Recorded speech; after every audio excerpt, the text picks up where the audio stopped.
जय श्री राम दोस्तों, मेरा नाम है दीपक साव और आप देख रहे हैं मेरा फर्स्ट वीडियो ऑन यूट्यूब सनातन हिंदू एकता पर। दोस्तों, मेरे वीडियो क्वालिटी में दम हो या ना हो, लेकिन मेरे कंटेंट में दम ज़रूर है, क्योंकि ये कंटेंट है हमारे सनातन हिंदू भाइयों को जगाने के लिए। अगर आप सच में हिंदू एकता के लिए सीरियस हैं तो ये वीडियो अंत तक ज़रूर देखें। अगर आपको मेरा वीडियो अच्छा लगे तो please like share and subscribe ज़रूर करना, क्योंकि मैं इससे भी बेटर वीडियो आपके समक्ष लाता रहूँगा। तो चलिए दोस्तों शुरू करते हैं, क्योंकि अब समय आ गया है जागने का। आज जब हमारा सनातन धर्म बिखरता जा रहा है, तब हमें एकजुट होकर खड़ा होना पड़ेगा। जैसे योगी आदित्यनाथ जी ने कहा था, अगर बटोगे तो कटोगे, एक रहोगे तो नेक रहोगे। आज हिंदू एकता ही हमारी सबसे बड़ी ताकत हो सकती है। अगर हम अब भी नहीं जागे तो हमारी पहचान ही खत्म हो जाएगी। स्वामी विवेकानंद जी ने कहा था, उठो जागो और तब तक मत रुको जब तक लक्ष्य की प्राप्ति न हो जाए। क्या हम इस महान लक्ष्य को पाने के लिए तैयार हैं? किसने कहा कि हम कमजोर हैं? ये हम खुद ही भूल बैठे हैं। जब तक जागोगे नहीं इस जाल से, दुश्मन तुम्हें बर्बाद कर चुका होगा। राहुल गांधी, जो कांग्रेस पार्टी का नेतृत्व करते हैं, उन्होंने विदेशों में जाकर हमारे देश और धर्म को बदनाम किया। उन्होंने कहा, भारत में अल्पसंख्यकों का दमन हो रहा है। लेकिन क्या ये सच है? ये वही नेता हैं जो वोट बैंक के लिए हिंदुओं को बांटते हैं और जब विदेश जाते हैं तो हमारी संस्कृति का मजाक उड़ाते हैं। क्या ऐसे लोग हमारे देश और धर्म के रक्षक हो सकते हैं? भगत सिंह जी ने कहा था, किसी भी कौम की ताकत उसकी एकता में होती है। क्या हम अपनी ताकत को पहचान पा रहे हैं? जो अपने धर्म को बदनाम करता है वो इस धरती का हकदार नहीं।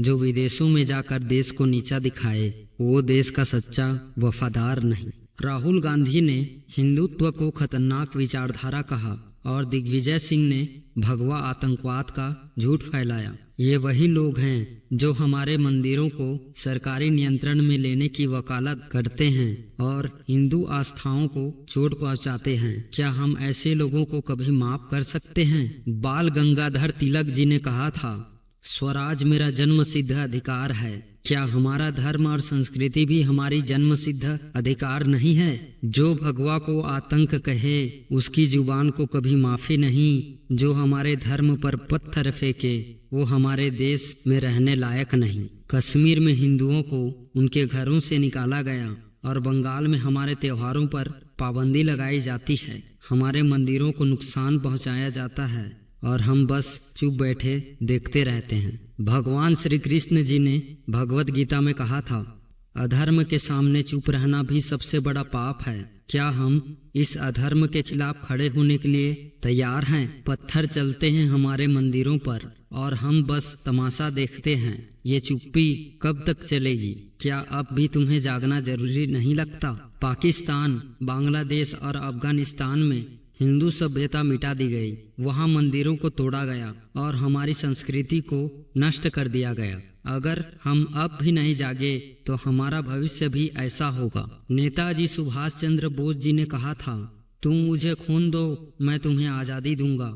आज हमें भी अपने धर्म की रक्षा के लिए खड़ा होना पड़ेगा। जहाँ कभी धर्म का दीप जलता था वहाँ आज अंधेरा छाया है। अगर आज भी तुम चुप रहे तो यही हमारा भी कल होगा। महाराणा प्रताप, छत्रपति शिवाजी महाराज और गुरु गोविंद सिंह जी ने धर्म की रक्षा के लिए अपनी जान की बाजी लगाई और आज हम उन्हीं के वंशज होकर राजनीति और जात पात में बट गए हैं। क्या हम उनके बलिदानों को भूल जाएंगे? छत्रपति शिवाजी महाराज जी ने कहा था, स्वाभिमान ही सबसे बड़ा धर्म है। क्या हम अपने स्वाभिमान को फिर से जगा पाएंगे? वीरों की गाथा हम सुनते हैं पर उनकी राह से मुड़ जाते हैं। ये वक्त है एक खोने का, वरना इतिहास हमें माफ नहीं करेगा। हमारा सबसे बड़ा दुश्मन बाहर नहीं बल्कि हम खुद हैं। जात पात और राजनीति का जहर है जो हमें अंदर से कमजोर कर रहा है। अगर हम अब भी एक नहीं हुए तो हमारे ही देश में